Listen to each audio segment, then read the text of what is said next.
This will be a day long remembered. Now I am the master. Welcome to another episode of Legends and Theories. And welcome to my recap of The Bad Batch Season 3, Episode 12, titled Juggernaut. And if you haven't watched the episode, and you don't need a recap of it, then I recommend go watching the episode, so let's go straight into it.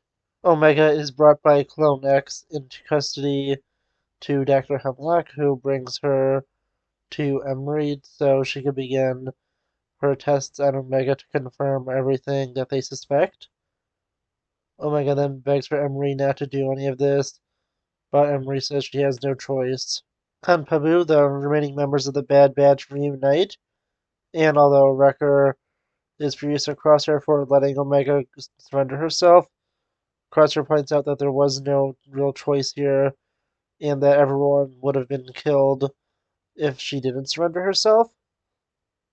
And as they begin to discuss what they could do, Crosshair mentions that he thinks he might know a way to figure out where Tantus is.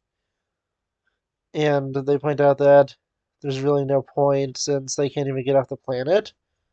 At that time, Fee, who returned to Pabu and seeing the Imperial presence there, landed her ship in a hidden location and went up through tunnels to get to the Batch and agrees to take them to be able to get the information they need to be able to save Omega from Tantus.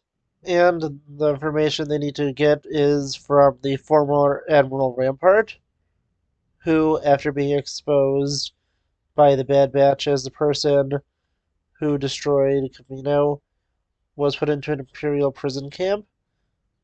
Crosshair mentions how he knows that there was some stuff that Rampart did with Tantus, and that he should know the location.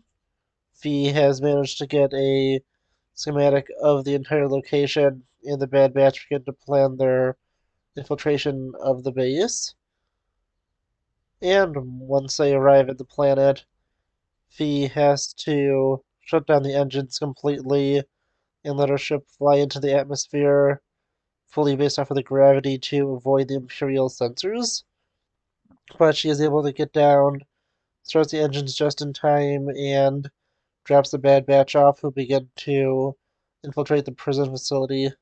Rampart, alongside his other prisoners, are being offloaded from the worksite they were at onto a Juggernaut tank to be returned to the prison. And the Bad Batch managed to intercept the tank as it passes by, and using grapple hooks, they board the tank.